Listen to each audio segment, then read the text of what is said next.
যুবক বলে, নবী গো, আপনি আমার চেনেন না, আপনি আমার কথা মনে হয় শোনেন নাই। নবীজি বললেন, তুমি কে গো? যুবক বলি, ইয়া রাসূলুল্লাহ, ইয়া হাবিবাল্লাহ, আপনি কি জানেন না মক্কা মদিনার জমিনে যত কবর দেয়া হয়, এই কবর থেকে লাশ কাপনের কাপড় চুরি হয়ে যায়। নবী গো, আপনি কি জানেন না? নবী কয়, হ্যাঁ আমি জানি, কাপনের কাপড় চুরি হয়। এর চাইতে কষ্ট থাকতে পারে? নবী চোখের পানি ছেড়ে বলল, যুবক রে, মানুষ যাবার পরে 3 টুকরা কাপড় মাত্র সঙ্গী।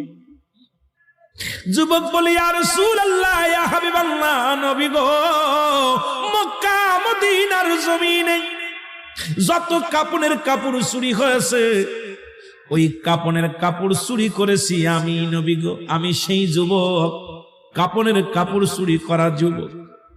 আল্লাহু আকবার। আল্লাহর নবী ডাকতে বলে, যুবক রে, ও যুবক, শুনে নাও, তুমি কেমনে এই কাজটা করলা? তুমি মানুষের কাপনের কাপড় চুরি করলা। এ যুবক, দুনিয়ার মধ্যে কি আর কোনো কাজ পাও নাই?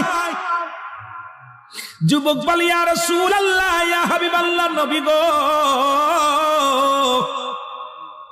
ও মায়ার নবী, আমি ভুল করেছি, আমারে আপনি তওবা করে দিন, আল্লাহ যেন আমারে মাফ করে দেয়। যুবক বলে, আল্লাহর নবী বলে, যুবক রে, তুমি তওবা করো, তওবা করলে আল্লাহ মাফ করে দিবে।